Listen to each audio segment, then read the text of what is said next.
noite, estamos começando mais um programa Livres Ideias. O programa Livres Ideias, que é uma iniciativa do Senas Pré-Vestibular e Concursos, em parceria com a pousada Relíquias do Tempo, a mais aconchegante pousada aqui de Diamantina. Convido você a conhecer a nossa pousada aqui na rua Macau de Baixo, número 104, no centro de Diamantina. Hoje a gente vai discutir um programa sobre o fascismo e o avanço dos movimentos conservadores e de direita pelo mundo. Eu convidei para participar do programa hoje o professor de filosofia da UFVJM, professor Atanásio Micônios. Muito obrigado por sua participação, professor. Obrigado. E a professora Nara Moraes, professora de História do Senas Pré-Vestibular, mais uma vez com a gente. Obrigado, Nara. Bom, para começar esse programa, eu queria um conceito, uma explicação do que seria o fascismo, que é um termo que a gente vê cada vez mais empregado e talvez muitas vezes de maneira equivocada. O que seria o fascismo? Bom, dentro de uma conjuntura histórica, né, nós estamos acostumados aí a classificar o fascismo, né, como aquilo que a gente vê na televisão da Segunda Guerra Mundial, trazido principalmente pelo Benito Mussolini e pelo Hitler. Então, é bem voltado para o extremismo das ideias capitalistas, voltado principalmente para a caracterização e o apoio ou a proteção da propriedade privada e do nacionalismo. E usado claramente e sempre lembrado como uma questão antissemitista. Então, esse conceito, né, de guerra, esse conceito voltado propriamente para a Segunda Guerra Mundial é o que ficou. Nós temos que entender, na verdade, que isso vai um pouco mais além disso, que ultrapassam essas barreiras e que não estão só representados nesses dois conjuntos, né? E, na verdade, voltando isso agora para o nosso tempo e buscando também proteger, de certa forma, identidades nacionais. E dentro de uma proposta que a gente está percebendo, principalmente na Europa, né, voltado para a questão do diferente, da intolerância, né, as questões da proteção, principalmente do interesse do nacionalismo. E mais, uma repaginação, um discurso repaginado, voltado para uma característica que era própria até então da América Latina, discursos populistas, né?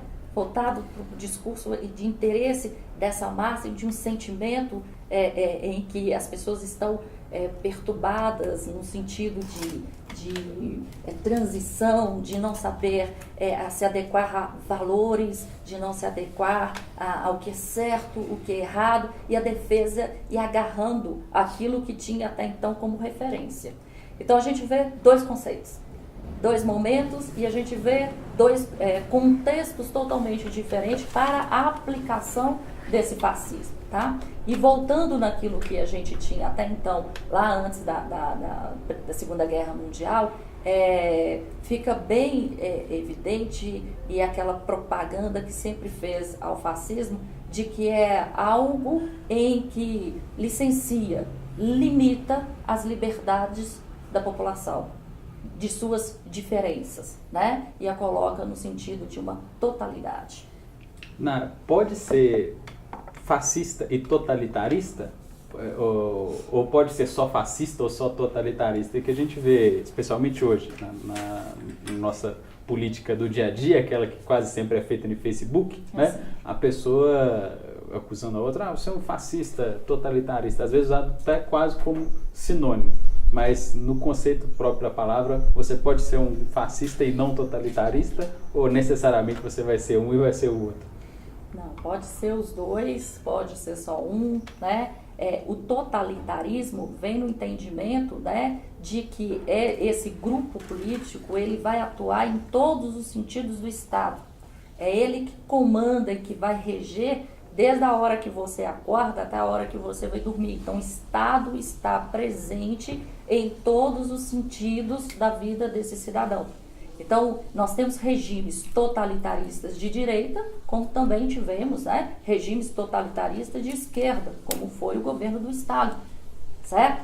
Então, não precisa necessariamente ser fascista para ser totalitário. E mesmo porque o conceito e o que nós estamos vivenciando hoje, ele não cabe mais. Tá? Ele não se adequa mais ao que o mundo está hoje no patamar de economia, no patamar de relações e a própria tecnologia. Né? Essa ideia do totalitarismo hoje, acredito eu, que ele não vai se adequar ao contexto que nós temos hoje. Certo? Entendi. Professor Athanásio, a gente acompanha no Facebook, inclusive eu acompanho o senhor no Facebook, muitas das discussões que o senhor propõe ali, com as suas postagens, faz sentido, de acordo com esse conceito que a professora nos deu, né, do que seria o fascismo, a gente argumentar que há um movimento fascista no Brasil hoje? A primeira coisa que eu acho importante, e aí na esteira do que a Nara falou, é que o fascismo ele foi derrotado militarmente, mas não foi derrotado ideologicamente. Esse é o primeiro ponto. O segundo aspecto do fascismo é que ele é um movimento aparentemente revolucionário, mas é uma espécie de revolução pela ordem e para a ordem.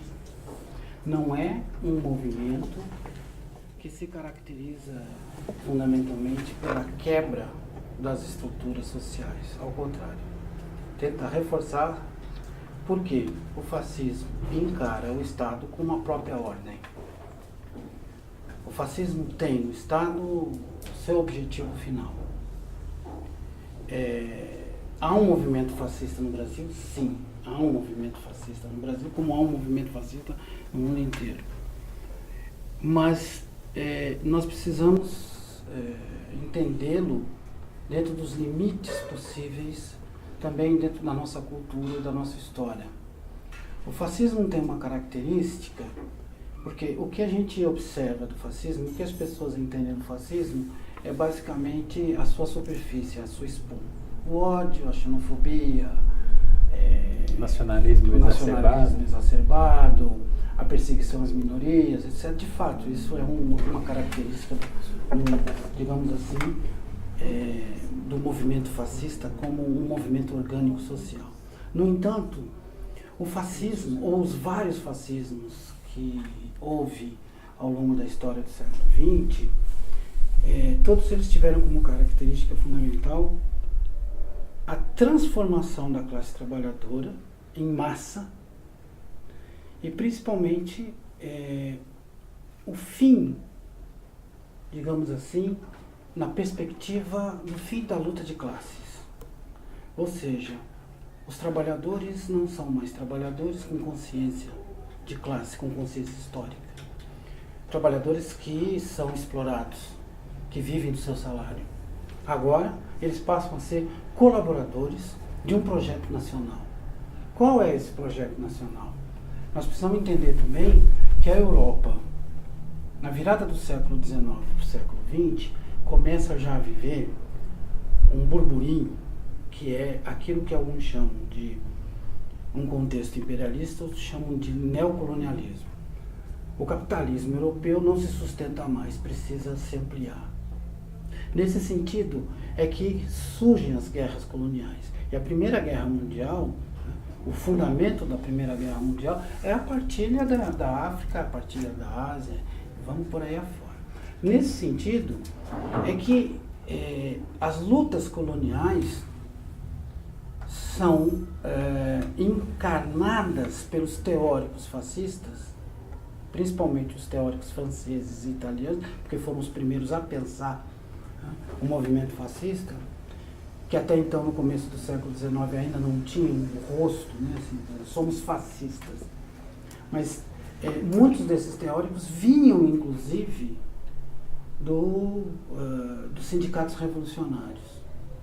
Os sindicatos revolucionários já era uma segunda etapa do movimento dos trabalhadores na Europa e que já tentava, esse movimento já não era mais um movimento só, digamos, socialista ou só comunista.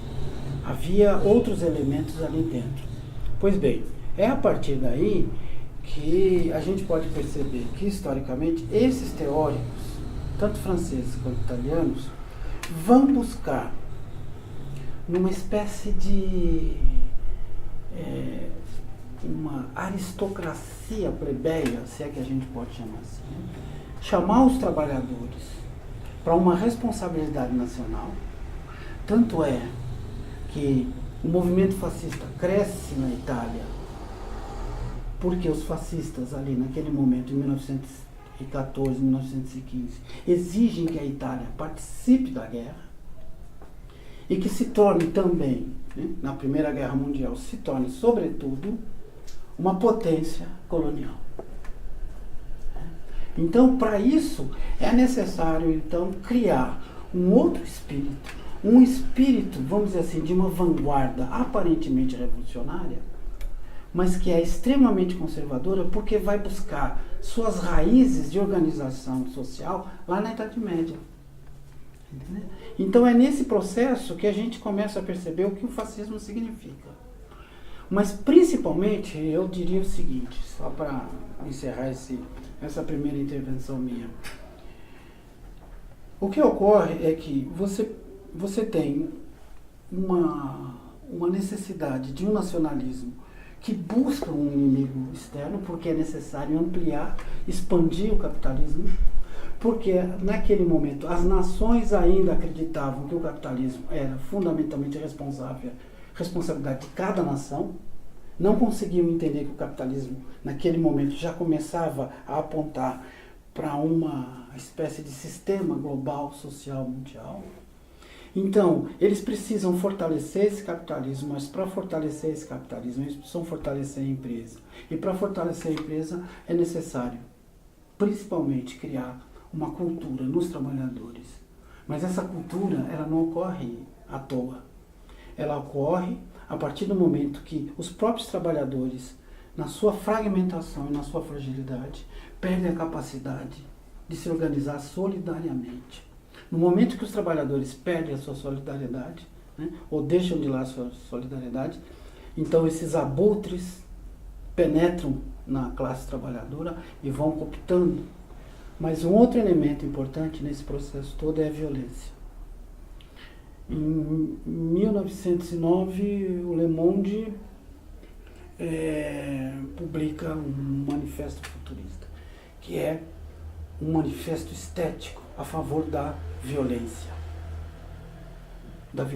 como elemento estético de organização da sociedade, como um movimento pedagógico necessário para fazer com que os trabalhadores, por meio da violência, obedeçam a uma nova ordem. É por isso que na Itália, assim como na Alemanha, né, as milícias passam a ter um papel político importantíssimo. A gente continua então esse assunto no próximo bloco. Até lá!